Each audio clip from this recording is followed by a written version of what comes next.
Oi, gente, tudo bem com vocês? Bem-vindos ao Remodelada à Luz da Bíblia.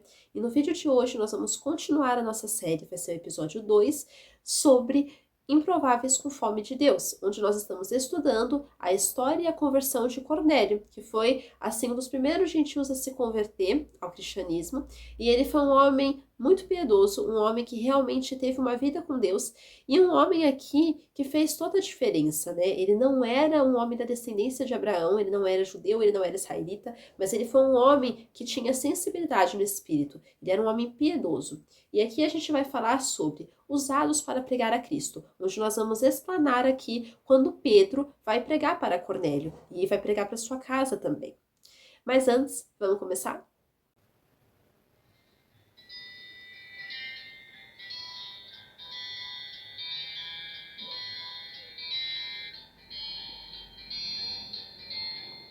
Então, a gente vai começar entendendo aqui que no outro episódio nós estávamos falando quando o anjo aparece para Cornélio e fala sobre a vida que ele tinha tido, o memorial que ele estava tendo no céu, e também fala aqui sobre e ele também fala aqui o que era para Cornélio fazer, que era para ele enviar homens para buscar Pedro, para que Pedro falasse da palavra do evangelho para eles. Mas a gente vai ler o versículo 9, que diz assim: no dia seguinte, indo eles de caminho e estando já perto da cidade, subiu Pedro ao eirado por volta da hora sexta, a fim de orar. Então a gente percebe aqui que Deus trabalha em tudo, Deus prepara tudo. Pedro aqui, ele já ia orar, ele não sabia da história de Cornélio, não sabia o que estava acontecendo, mas ele já estava ali em constante comunhão com o Senhor. E a gente sabe também que enquanto isso, Cornélio já havia sido obediente ao Senhor, ele estava enviando os homens para que buscassem Pedro para falar do evangelho para eles. Então Deus já havia falado com Cornélio e ele havia sido pronto em obedecer. Agora Deus iria falar com Pedro, que era o mensageiro das boas novas do evangelho. Quando o Senhor tem um plano, ele prepara todas as coisas. As pessoas, as condições financeiras, ele prepara tudo. Então a gente sabe que quando o Senhor vai à frente, não tem inferno, não tem diabo, não tem nada que vai nos parar. A gente sabe que maior é o que está em nós do que aquele que está no mundo. E mesmo que Satanás ele queira pintar um quadro para que a gente fique com medo, fique ansioso, fique atemorizado, nós não podemos dar ouvidos para Satanás. Na hora que vem aquele baque, a gente até dá uma tremida, mas a gente sabe que o Senhor é conosco. E o Senhor sabe até quantos fios de cabelo tem na nossa cabeça. Ele não vai deixar a gente ser prejudicado e ficar rindo da nossa cara. Deus não é ser humano. O Senhor fala assim na palavra dele que ele não é homem para que minta, e nem filho do homem para que se arrependa do que disse. Então o Senhor tem um compromisso, tem uma aliança com seus filhos, com aqueles que são fiéis, com aqueles que são obedientes a ele. Então a gente sabe também as formas que Deus trabalha. A gente percebe isso quando o versículo diz: estando com fome, quis comer, mas enquanto lhe preparavam a comida, sobreveio-lhe um êxtase. Então a gente sabe aqui, a gente percebe que o Pedro, ele estava com fome, ele subiu ali no eirado a fim de orar, só que ele estava com fome, e Deus aproveitou essa situação de Pedro estava com fome, e ele estava ali preparando, esperando que alguém preparasse ali a sua comida, né? E aí o Senhor deu uma visão para Pedro. Deus, ele abre os nossos olhos, e ele nos mostra situações simples. Aqui no caso de Pedro, ainda foi uma visão do alto. Hoje, muitas vezes, não é que Deus vai rasgar os céus e nos mostrar anjos e demônios, mas ele vai nos dar discernimento, inteligência, direcionamento da forma como nós devemos seguir. Então Deus usa até as situações inusitadas para trabalhar. Perceba que ele usou até a fome de Pedro como um meio de lhe mostrar o seu plano de conversão dos gentios. O Senhor trabalha de diferentes jeitos. Não queira controlar o agir de Deus. Muitas vezes a gente quer colocar Deus numa caixinha. Ah, Deus vai agir de um jeito, Deus vai agir desse jeito, Deus vai agir de outro jeito. E não, Deus quer ter liberdade. O Senhor fala que foi para a liberdade que Cristo nos libertou. Então que a gente não venha se pôr em julgo indevido, que a gente não venha querer controlar Deus e nem controlar o seu agir. Muito pelo contrário, que a gente venha ser obediente, temente a Deus, fiéis ao Senhor, e que nada venha macular a nossa vida com Deus. E a gente também vê aqui nesse versículo a visão espiritual, quando o versículo diz: então viu o céu aberto e descendo um objeto como se fosse um grande lençol, o qual era baixado à terra pelas quatro pontas. Pedro, ele teve uma visão do mundo espiritual. Pedro, ele teve uma visão divina. Pedro não ficou preso ali na religiosidade. Pedro ele não teve ali os olhos naturais, carnais apenas, não, o Senhor abriu os olhos espirituais dele. Então, Deus estava ali revelando o plano de salvação, estendido também aos gentios e não somente aos judeus, porque até então o evangelho ali, ele tinha mais aquele foco nos judeus, nos judeus, nos israelitas. Mas aqui a gente começa a perceber que esse convite da graça, ele vai ser estendido a todos, a pregação do evangelho vai ser estendida a todos. Então a visão espiritual é fruto de um relacionamento profundo com o Espírito Santo e não meramente da imaginação. Pedro não imaginou ali um lençol, Pedro não imaginou estar em êxtase, não. Pedro ele foi levado pelo Espírito Santo, ele foi conduzido por Deus para que viesse isso sobre ele. Então a gente sabe aqui que o Senhor ele conduz tudo. O Senhor conduziu ali até a fome de Pedro para que tudo se alinhasse de uma forma que Pedro entendesse aquilo que o Senhor queria dizer. E a gente percebe também a grandeza e a soberania de Deus e a purificação, quando o versículo diz: contendo toda sorte de quadrúpedes, répteis da terra e aves do céu. Então a gente percebe aqui que todos esses animais eles estavam naquele lençol. E a gente sabe também que muitos animais aqui eram impuros. A gente vai ver isso nos próximos versículos. Não eram meros animais. Muitas vezes a gente lê esse texto e a gente fala: ah, hoje pra gente todo animal é animal, né? Então a gente não tem muito esse discernimento na hora da leitura. Só que não, naquele tempo ali tinha os animais que o judeu não podia nem tocar, ele não podia se alimentar. E aí o Senhor usa desse exemplo dos animais para mover ali o coração de Pedro, para mostrar que realmente o convite ali do evangelho, da graça, a pregação do evangelho era para ser estendida a todas as pessoas. Repare que Deus criou tudo que existe sobre a terra e até aquilo que era considerado imundo e impuro pela lei, o Senhor purificou. O Senhor purificou tudo, o Senhor não quer que a gente faça impuro aquilo que é puro, né? Então a gente sabe até os alimentos, né? Antes, naquele tempo, ficava muito aquela coisa: ah, esse animal você pode comer, esse não pode comer. Então a gente percebe até nessa visão aqui que o Senhor fez tudo puro. E o Senhor não quer que a gente torne nada impuro. A gente sabe também que o Senhor é aquele que nos dá discernimento. E Ele quer que a gente viva uma vida para a honra e para a glória dEle. E a gente percebe também a ordem de Deus, quando o versículo diz: e ouviu-se uma voz que se dirigia a ele: levanta-te, Pedro, mata e come.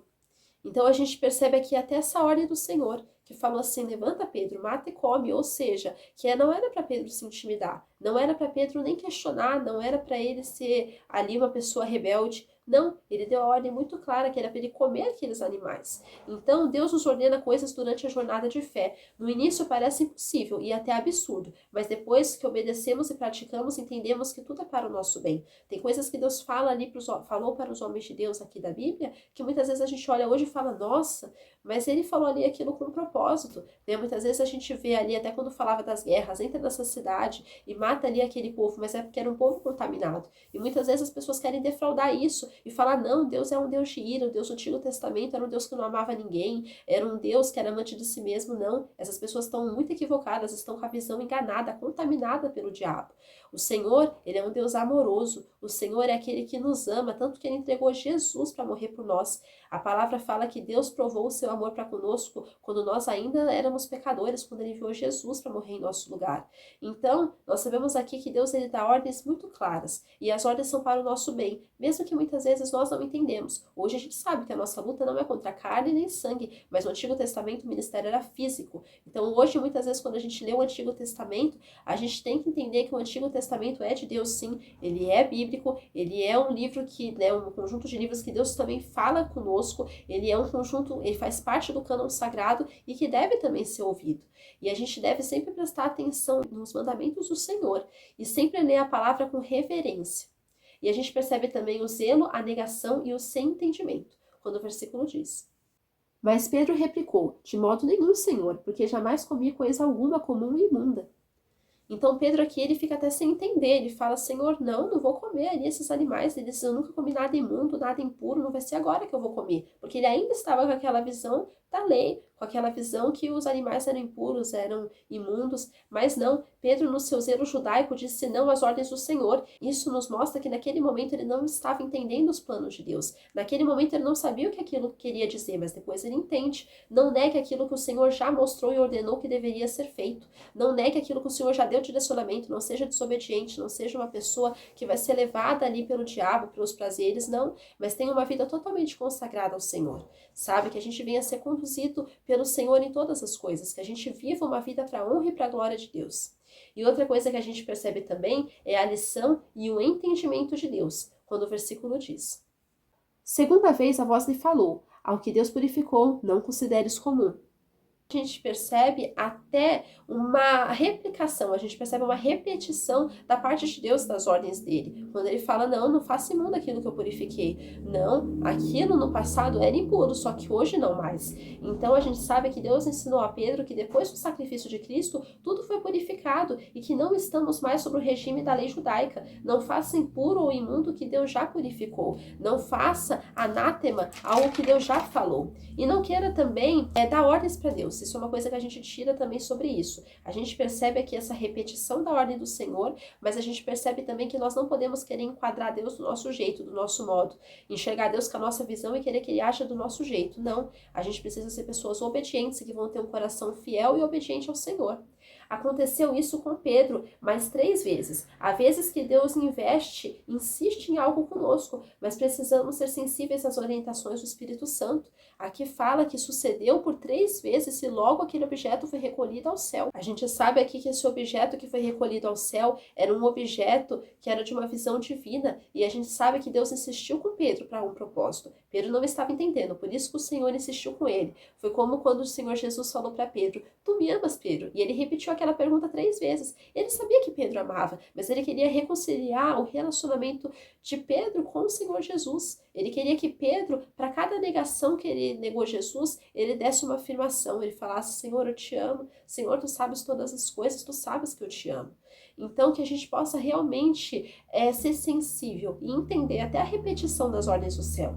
E a gente percebe também a visão e seu significado, quando o versículo diz: enquanto Pedro estava perplexo sobre qual seria o significado da visão, eis que os homens enviados da parte de Cornélio, tendo perguntado pela casa de Simão, pararam junto à porta. Então, primeiro aqueles homens perguntaram. Eles perguntaram onde estava a casa de Simão, onde estava a casa daquele homem que estava hospedando Pedro. E aí eles tiveram essa informação.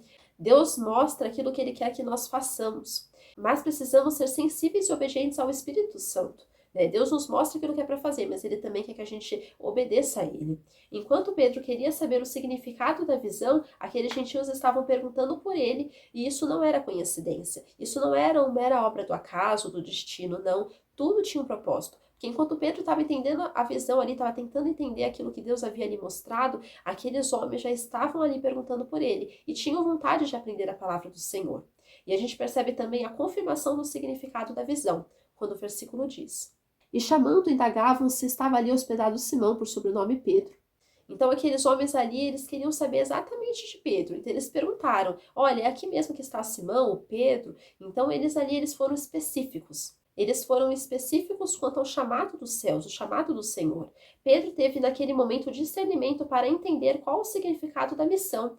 Deus dá a resposta sobre qual é a sua vontade para nossas vidas. Só precisamos ter discernimento para compreender. Nós precisamos ter o discernimento para saber aquilo que o Senhor quer que nós façamos. E nós precisamos ser obedientes ao Senhor, obedecer a palavra de Deus, obedecer o Evangelho. Nós precisamos amar o Senhor e andar em obediência, andar ali segundo aquilo que Ele quer que nós façamos. Nós precisamos também entender a atitude que o Senhor quer que a gente faça no tempo que Ele quer que a gente faça. Não adianta a gente querer ter atitudes tardias achando também que vamos ser aprovados. Não, obediência pela metade não é obediência. Então nós precisamos obedecer ao Senhor de forma integral. E a gente percebe também a meditação do Espírito e a sensibilidade espiritual, quando o versículo diz: enquanto meditava Pedro acerca da visão, disse-lhe o Espírito: estão aí 2 homens que te procuram. Então aqui o próprio Espírito Santo confirmou para Pedro e deu direcionamento, né? Ele estava meditando no Espírito, ele estava ali meditando naquilo que deveria, né, significar aquela visão, mas o Espírito Santo já mostrou. Então a gente sabe aqui que Pedro teve naquele momento discernimento para entender qual o significado da missão. Deus dá a resposta sobre qual é a vontade dele para as nossas vidas. Só precisamos ter discernimento para compreender. E precisamos meditar mais em Deus e nas coisas do alto. A palavra fala para a gente pensar mais nas coisas do céu e não nas coisas aqui da terra. Porque as coisas que são aqui da terra são passageiras, as do céu são eternas. Então que a gente venha meditar mais nas coisas do céu, meditar mais na palavra de Deus. né? A sensibilidade espiritual nos ajuda a não termos uma mente dura para as coisas de Deus. Então nós precisamos ter sempre essa meditação, essa parte de contemplar as obras de Deus. Não é parar e ficar olhando para o nada assim e pensar em nada, não é isso. Mas é contemplar as obras de Deus, é meditar e saber aquilo que o Senhor quer das nossas vidas. A gente sabe que todos nós passamos por lutas e dificuldades, mas o Senhor é aquele que provê o escape. E nós devemos orar por isso. Tem até um vídeo aqui no canal que eu falei já sobre a importância do livramento do mal. Nós devemos sempre pedir para que o Senhor nos livre do mal, mas nós não podemos temer nada, porque a gente sabe que quando nós meditamos no Senhor e na sua palavra, Ele nos dá o escape. Então a gente percebe aqui essa sensibilidade espiritual e a gente também percebe algo muito interessante, quando o versículo diz: levanta-te, pois, desce e vai com eles, nada duvidando, porque eu os enviei. Então a gente sabe aqui que foi o Espírito Santo que havia enviado aqueles homens. A gente sabe que a orientação, a obediência e o envio são da parte de Deus. A gente sabe que o Senhor quer que a gente seja obediente. Ele envia as pessoas ao nosso encontro. E até quando Ele quer nos direcionar e nos enviar, Ele também nos envia. Mas Ele também quer que a gente seja sensível à sua voz. E Deus não quer que a gente saia tomando atitudes sem consultá-lo, achando que nós estamos acertando quando na verdade nós estamos errando. Deus deu a orientação daquilo que Pedro deveria fazer. Ele foi obediente e foi enviado para pregar o Evangelho. O Espírito Santo nos dá a orientação precisa daquilo que devemos fazer, mas devemos ser obedientes e sermos enviados para onde o Senhor nos colocar, para onde o Senhor nos enviar. Nós não podemos sair tomando atitudes próprias, mas nós devemos ser como Pedro aqui nesse momento, que foi obediente à voz do Senhor. A gente sabe aqui, a gente percebe a apresentação para a boa obra, quando o versículo diz: e descendo Pedro para junto dos homens, disse: aqui me tendes, sou eu a quem buscais? A que viestes? Quando a gente lê esse versículo, a gente lembra até de quando Jesus ele foi traído por Judas, que Jesus não tinha medo ali de Judas, ele não tinha medo da crucificação. E ele fala para Judas: a que viestes? Né? Então, Jesus ele não tinha medo de se entregar por nós. E quando nós estamos cumprindo o propósito de Deus, nós não podemos temer, porque o diabo ele trabalha no medo. O diabo ele quer trabalhar ali, achar portas, achar brechas para querer nos condenar, para querer nos vilipendiar, para querer nos subjugar. Mas maior é o que está em nós do que aquele que está no mundo. Aquele que está no mundo é derrotado, porque o Senhor Jesus já morreu para nos dar vitória. Ele nos libertou de todas as garras de Satanás. Pedro se apresentou, ele nem esperou nenhum ser humano chamá-lo, não. Devemos nos apresentar para realizar a obra que Deus nos chamou. O Senhor nos chama para boas obras, o Senhor nos chama para cumprir o seu chamado, e nós precisamos nos apresentar a Ele, como até o profeta, eu acho que foi Jeremias, que falou assim: eis-me aqui, envia-me a mim. Então que a gente possa ter essa prontidão para falar para Deus: olha, Senhor, pode me enviar, porque eu não temo o diabo, eu não temo as pessoas, eu não temo as situações, mas eu estou aqui. E a gente percebe também o bom testemunho e a obediência, quando o versículo diz: então disseram: o centurião Cornélio, homem reto e temente a Deus, e tendo bom testemunho de toda a nação judaica, foi instruído por um santo anjo para chamar-te à sua casa e ouvir as tuas palavras. Então a gente sabe aqui que esse homem, esse centurião Cornélio, ele era um homem temente a Deus, como a gente estudou no primeiro episódio. Mas ele era um homem também que foi obediente. E ele era um homem ali que queria conhecer mais do Evangelho, porque ele conhecia muito pouco. Então ele manda ali chamar o apóstolo Pedro. Cornélio, mesmo não conhecendo de fato o Evangelho, porque Pedro é chamado para pregar para ele, e mesmo sem ele conhecer o Evangelho de Cristo, ele dava um bom testemunho com a sua vida, como seus servos testemunharam. Há muitas pessoas no mundo que não se convertem por causa do mau testemunho de muitos cristãos, por causa do mau testemunho de muitas pessoas que se dizem crentes evangélicas, cristãs, mas que agem de forma totalmente contra a palavra, que são pedras de tropeço, assim como os fariseus eram. Jesus falou uma certa feita para os fariseus que eles não deixavam, eles não passavam, não entravam pela porta e não queriam deixar ninguém entrar. Então precisamos dar um bom testemunho da nossa vida cristã, e não apenas falar que somos cristãos. Não é que de ser cristão de boca para fora, mas é ser cristão com as nossas atitudes. A vida com Cristo também diz respeito a fazermos discípulos para Ele, ganharmos almas para o reino dos céus, e não apenas nos nomearmos com o nome de Jesus, porque a palavra fala que nem todos aqueles que chamam Senhor, Senhor vão entrar no céu. Como a gente vê isso em vários trechos da palavra. Teve muitas pessoas que estavam dentro da primeira igreja ali, da igreja da antiguidade, a igreja primitiva. Ananias e Safira, eles tinham ali proximidade com os discípulos, proximidade com os apóstolos, eles conheciam a palavra, mas eles foram condenados, porque eles negaram ali, eles mentiram ao Espírito Santo. Então que a gente não venha apenas colocar uma nomenclatura de cristão, mas que a gente venha viver de fato a palavra, que a gente venha ter intimidade com o Senhor. E essa é a mensagem que eu quero deixar com vocês hoje, que realmente a gente venha ser usado pelo Senhor para pregar e para viver o Evangelho, assim como Pedro foi. Fiquem com Deus, que Deus abençoe a vida de vocês. Tchau!